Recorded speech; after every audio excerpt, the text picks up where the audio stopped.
ನೀವು ನೋಡ್ತಾ ಇದ್ದೀರಾ ಜನಸೇವಾ ಕನ್ನಡ ಟಿವಿ. ಇದು ನಿಮ್ಮ ವಾಹಿನಿ. ಇದ್ದದ್ದು ಇದ್ದಾಗೆ. ಮಂಡ್ಯದ ಹಿಂದಿ ಭವನದಲ್ಲಿ ನಡೆದ ಮಾಂಡವ್ಯ ಶ್ರೀ ಪ್ರಶಸ್ತಿ ಪ್ರದಾನ ಸಮಾರಂಭ ಕಾರ್ಯಕ್ರಮ ಸಂಗೀತ ನೃತ್ಯ ಕಲಾನಿಕೇತನ ಟ್ರಸ್ಟ್ ವತಿಯಿಂದ ಆಯೋಜನೆ.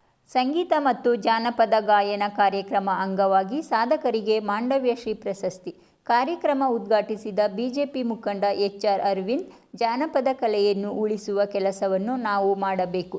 ಸಾಧಕರಿಗೆ ಸನ್ಮಾನ ಮಾಡುತ್ತಿರುವುದು ಅರ್ಥಪೂರ್ಣವಾಗಿದೆ.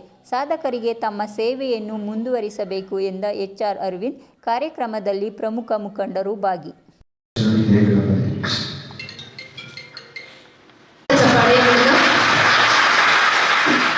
ನಮ್ಮ ಕಾರ್ಯಕ್ರಮವನ್ನು ಉದ್ಘಾಟಿಸಿದಂತಹ ಶ್ರೀ HR ಅರವಿಂದ್ ಅವರಿಗೆ ಶ್ರೀನಿವಾಸ್ ಸರ್ ಅವರು ದಯವಿಟ್ಟು ವೇದಿಕೆ ಮೇಲೆ ಬರಬೇಕಾಗಿದೆ ಅಂತ.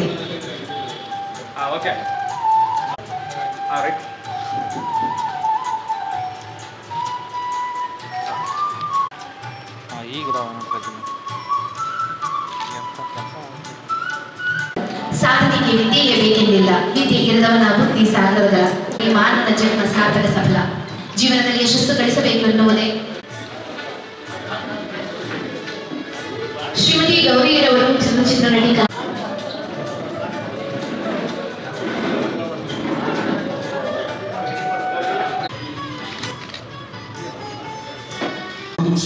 ಮಾತುಗಳನ್ನೇ ಆಡಬೇಕು. ಕಾರಣವಾದರೂ ಅಷ್ಟೇ, ಜನಪದ ಸಾಹಿತ್ಯ ಅನ್ನೋ ಒಂದು ಕಲೆ ನಮ್ಮಿಂದ ಮಾಸ ಹೋಗ್ತಾ ಇರುವಂಥ ಈ ಕಾಲಘಟ್ಟದಲ್ಲಿ ಶೋಭಕ ಅವರು ಈ ಪ್ರಯತ್ನವನ್ನು, ಜನಪದ ಕಲೆಯನ್ನು ಉಳಿಸುವಂಥ ಪ್ರಯತ್ನವನ್ನು ನಿರಂತರವಾಗಿ ಮಾಡ್ತಾ ಬರ್ತಾ ಇದ್ದಾರೆ.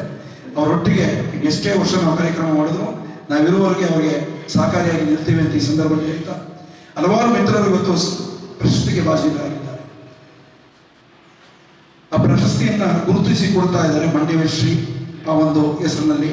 ಮತ್ತು ಹಲವಾರು ಕಲಾವಿದರಿಗೆ ಮತ್ತು ಸಮಾಜದಲ್ಲಿ ಸೇವೆ ಸಲ್ಲಿಸಿದವರಿಗೆ, ದೈಹಿಕ ಶಿಕ್ಷಕರಿಗೆ ಎಲ್ಲರನ್ನೂ ಕೂಡಿ ಈ ಪ್ರಶಸ್ತಿಯನ್ನು ಕೊಡುವಂಥ ಕೆಲಸವನ್ನು, ಕಾಯಕವನ್ನು ಶೋಭಕ ಅವರು ನಿರಂತರವಾಗಿ ಮಾಡ್ತಾ ಬರ್ತಾರೆ.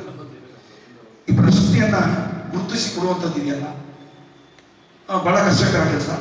ಜೊತೆಗೆ ಆ ಪ್ರಶಸ್ತಿ ಬಂದವರು ಕೂಡ ಆ ಪ್ರಶಸ್ತಿಗೆ ಕಿರೀಟವಿದ್ದಂತೆ ಇನ್ನಷ್ಟು ಅವರ ಕಾರ್ಯಕ್ಷೇತ್ರವನ್ನು ದೊಡ್ಡ ಮಟ್ಟದಲ್ಲಿ ಮುಂದುವರಿಸ್ತಾ ಹೋದರೆ ಆ ಪ್ರಶಸ್ತಿಯನ್ನು ಕೊಡಮಾಡಿದಂಥ ಸಂಸ್ಥೆಗೂ ಕೂಡ ಒಂದು ದೊಡ್ಡ ಕೀರ್ತಿ ಬರ್ತದೆ ಅಂತ ಈ ಸಂದರ್ಭದಲ್ಲಿ ಹೇಳಿಕೆ ಬಯಸಿದೆ.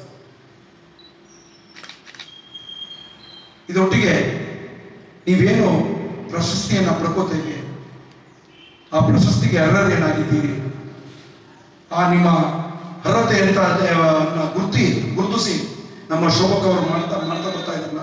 ಈ ಕೈಂಕರ್ಯ ಎಷ್ಟು ವರ್ಷ ಶ್ರಮ ಈ ಕಾರ್ಯಕ್ರಮ ಮಾಡ್ತಾರೆ? 8 ವರ್ಷ. ಎಲೆಮರೆ ಕಾಯಕ್ಕೆ ಒಬ್ಬ ಶೋಭಕ ಅವರು ಯಾವುದೇ ಒಂದು ಕಾರ್ಯಕ್ರಮ ಬಂದರೂ ಅಷ್ಟೇ ಸೈಲೆಂಟಾಗಿ ಎಲ್ಲೋ ಮೊದಲು ಕೂತ್ಬಿಡ್ತಾರೆ. ಆ ಥರ ಒಂಥರ ಮೃದು ಸ್ವಭಾವಿ ಅವರು. ಕೆಲವೊಮ್ಮೆ ಪಾಪ ಹತ್ತು ಬಿಡ್ತಾರೆ. ಕಳೆದ ವರ್ಷ ನಾನು ಹೇಗಿದ್ದೀನಿ ಅಂತ ಏನೋ ಒಂದು ವ್ಯತ್ಯಾಸ ಆದಾಗ ಪಾಪ ಅಷ್ಟು ಮೃದು ಸ್ವಭಾವಿ. ಮೊದಲು ಅವ್ರಿಗೆ ಈ ಥರ ಪ್ರಶಸ್ತಿಯನ್ನು ಕೊಡು ಮಾಡಬೇಕು. ಆಮೇಲೆ ಶೋಭಕ್ಕ ಅವರ ಏನು ಇವತ್ತು ಗುರುತು ಮಾಡಿ ಪ್ರಶಸ್ತಿಯನ್ನು ಕೊಟ್ಟಿದ್ದಾರೆ. ಖಂಡಿತ ಅವರಿಗೆ ನಾವು ಸಹಕಾರಿಯಾಗಿರ್ತೇವೆ. ಹಲವಾರು ಈಗ ರೈತ ಹೋರಾಟಗಾರ ನಮ್ಮ ಚಂದ್ರಣ್ಣವ್ರನ್ನ ನಮ್ಗೆ ಓಡಾಟ ವರ್ಷ 25 ವರ್ಷ ಬಸವಣ್ಣವ್ರ ಮೂಲಕ ಅವರ ಕ್ಷೇತ್ರ ಮಾತ್ರ ಬಿಟ್ಕೊಟ್ಟಿದ್ದಾರೆ. ಚಂದ್ರಣ್ಣವರು ಯಾವುದೇ ರಾಜಕೀಯ ಒತ್ತಡ ಬಂದರೆ ಅವ್ರ ಕ್ಷೇತ್ರ ಮಾತ್ರ ಬಿಟ್ಕೊಟ್ಟಿಲ್ಲ. ಆ ರೈತ ಹೋರಾಟನ ಅವತ್ತಿಂದ ಇವತ್ತವರೆಗೂ ಮಾಡ್ತಾ ಬರ್ತಾ ಇದ್ದಾರೆ. ಇದನ್ನೇ ನಾನು ಹೇಳಿದ್ದೀನಿ, ಗುರುತು ಮಾಡುವಂಥ ಕೊಡುವಂಥದ್ದು ಇದೆಯಲ್ಲ, ಇದು ಅತ್ಯುತ್ತಮ ಕೆಲಸ. ಆ ಕ್ಷೇತ್ರವನ್ನು ಬಿಟ್ಟುಕೊಡದೆ ಎಷ್ಟೋ ಸವಾಲುಗಳಿರ್ತದೆ ಚಂದ್ರಶೇಖರ್. ಅದನ್ನು ಮೀರಿ ಆ ನೋವುಗಳು ಆಗಿರ್ತದೆ, ಅವಮಾನ ಆಗಿರ್ತದೆ.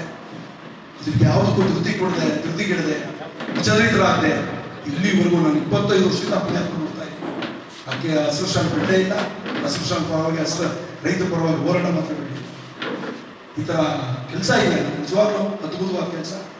ಪ್ರಶಸ್ತಿ ಕೊಟ್ಟವ್ರನ್ನ ಮತ್ತು ಪ್ರಶಸ್ತಿಗೆ ಅರ್ಹರಾದವ್ರನ್ನ ಇಬ್ಬರನ್ನ ಗೌರವಪೂರ್ವಕವಾಗಿ ಹೊಂದಿಸ್ತಾ ನನ್ನ ಮಾತು ವಿರಾಮ ಹೇಳಿ ಬಯಸ್ತೀನಿ. ದಯಮಾಡಿ ನನ್ನ ಅನೇಕ ಕಾರ್ಯಕ್ರಮ ಇರೋದ್ರಿಂದ ಸಬ್ಸ್ಕ್ರೈಬ್ ಬಟನ್ ಮೇಲೆ ಕ್ಲಿಕ್ ಮಾಡಿ ಹಾಗೂ ನಮ್ಮ ಹೊಸ ವಿಡಿಯೋ ನೋಟಿಫಿಕೇಷನ್ಗೋಸ್ಕರ ಪಕ್ಕದಲ್ಲಿ ಕಾಣುವ ಬೆಲ್ ಬಟನ್ ಮೇಲೆ ಕ್ಲಿಕ್ ಮಾಡಿ ಹಾಗೂ ಲೈಕ್ ಮಾಡಿ, ಶೇರ್ ಮಾಡಿ, ಕಮೆಂಟ್ ಮಾಡಿ.